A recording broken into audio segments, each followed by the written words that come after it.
Thoughts affect the brain in ways that we're beginning to discover maybe over the last 20 years.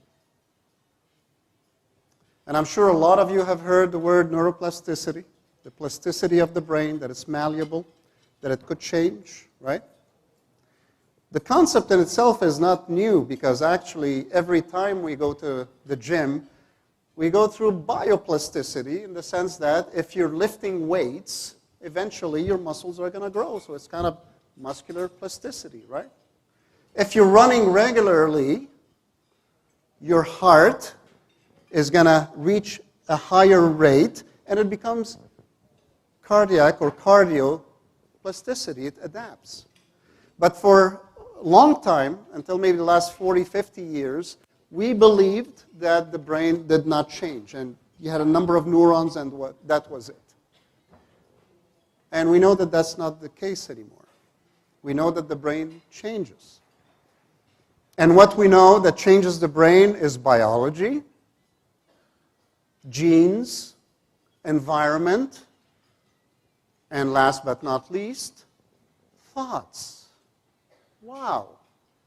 Something so intangible that resides, we can have a debate on that, where it resides, if it's in the brain or somewhere else, has a significant impact, physical impact on the brain. So maybe some of you have heard or read about the study that was done in London with London taxi drivers.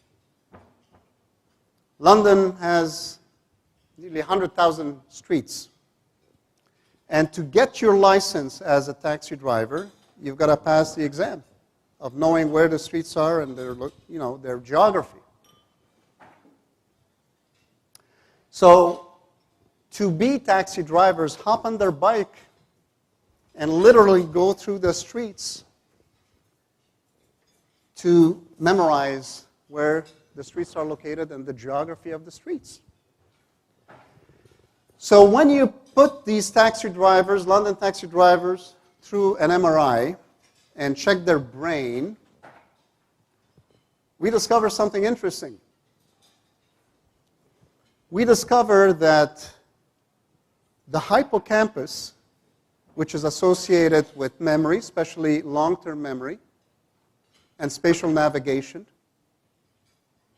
is larger than non-taxi drivers and bus drivers in London.